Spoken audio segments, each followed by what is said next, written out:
एक जंगल में एक शेर और एक गिद्दड़ रहता था। दोनों की दोस्ती बहुत ही अच्छी थी।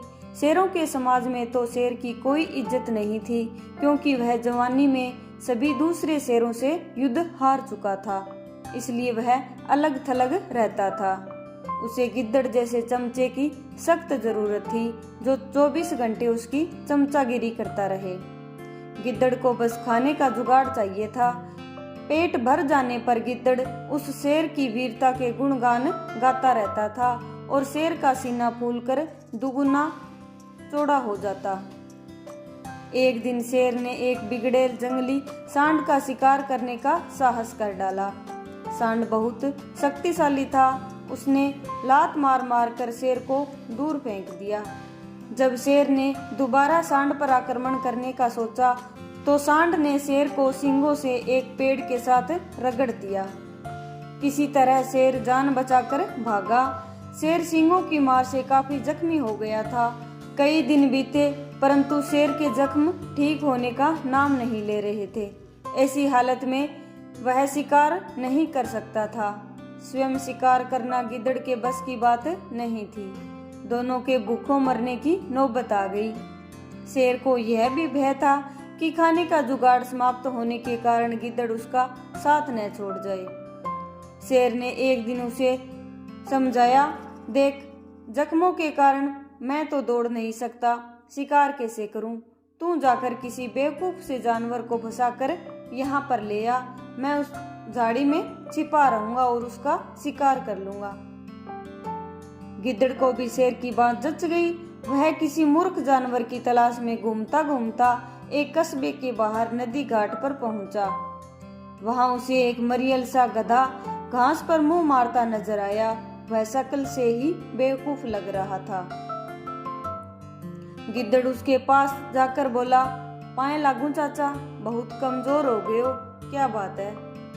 गधे ने अपना दुखड़ा रोया, क्या बताऊं भाई, जिस धोबी का मैं गधा हूँ वह बहुत क्रूर है। दिन भर ढुलाई करवाता है और चारा नहीं देता है। गिद्दड़ ने न्योता दिया, चाचा चलो मेरे साथ जंगल में चलो, वहाँ खूब हरी हरी घास है, खूब चरना, तुम्हारी सेहत बन जाएगी। गधे ने कान फड़फड़ाए, राम राम राम राम, मैं जंगल में कैसे रहूंगा, जंगली जानवर मुझे खा जाएंगे। तो गिद्दड़ बोलता है, चाचा तुम्हें शायद पता नहीं, जंगल में एक बार सत्संग हुआ था, उसके बाद सारे जंगली जानवर शाकाहारी बन गए हैं, अब कोई किसी को नहीं खाता। और गिद्दड़ ने गधे के कान में जाकर एक और दाना फेंक दिया। चाचू, पास के ही कस्बे में बेचारी गधी भी अपने धोबी मालिक के अत्याचारों से तंग आकर जंगल में आ गई है, तुम उसके साथ अपना घर भी बसा सकते हो। गधे के दिमाग में हरी हरी घास और घर बसाने के सुनहरे सपने छाने लगे। वह गिद्दड़ के साथ जंगल की ओर चल दिया।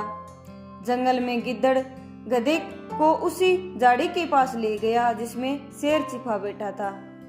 इससे पहले कि शेर पंजा मारता, गधे की झाड़ी में शेर की नीली बत्तियों की तरह चमकती आंखें नजर आ गई। वह डरकर उछला, गधा भागा और भागता ही रह गया। शेर बुझे स्वर में गिद्दड़ से बोला, भाई इस बार मैं तैयार नहीं था, तुम उसे दोबारा लाओ और इस बार किसी भी प्रकार की गलती नहीं होगी। गिद्दड़ दोबारा उस गधे की तलाश में कस्बे में पहुंचा। उसे देखते ही बोला, चाचा तुमने तो मेरी नाक कटवा दी, तुम अपनी दुल्हन को देखकर भाग गई। तो गधा बोला, उस झाड़ी में तो मुझे चमकती आंखें दिखाई दी थी जैसे शेर की होती है, मैं भागता तो क्या न करता। गिद्दड़ झूठ मूठ माथा पीट कर बोला, चाचा ओ चाचा, तुम भी निरे मूर्ख हो, उस झाड़ी में तुम्हारी दुल्हन थी, जाने कितने जन्मों से तुम्हारी राह देख रही थी, तुम्हें देखकर उसकी आंखें चमक उठी और तुमने उसे शेर समझ लिया। गधा बहुत लज्जित हुआ क्योंकि गिद्दड़ की चाल भरी बातें ही ऐसी थी। गधा फिर उसके साथ चल पड़ा। जंगल में झाड़ी के पास पहुंचते ही शेर ने नुकीले पंजों से मार गिराया। इस प्रकार शेर व गिद्दड़ का भोजन जमा हो गया। तो इस कहानी से यही सीख मिलती है कि दूसरों की चिकनी चुपड़ी बातों में आने की मूर्खता कभी नहीं करनी चाहिए। दूसरों की चिकनी चुपड़ी बातें हमारी विनाश का कारण बन सकती है।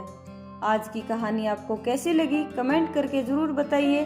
अगर पसंद आई हो तो वीडियो को लाइक कीजिए और ज़्यादा से ज़्यादा शेयर कीजिए और मेरे यूट्यूब चैनल को सब्सक्राइब करें और फेसबुक पेज को फॉलो जरूर करें। मिलते हैं नेक्स्ट वीडियो में ऐसी ही एक इंटरेस्टिंग कहानी के साथ।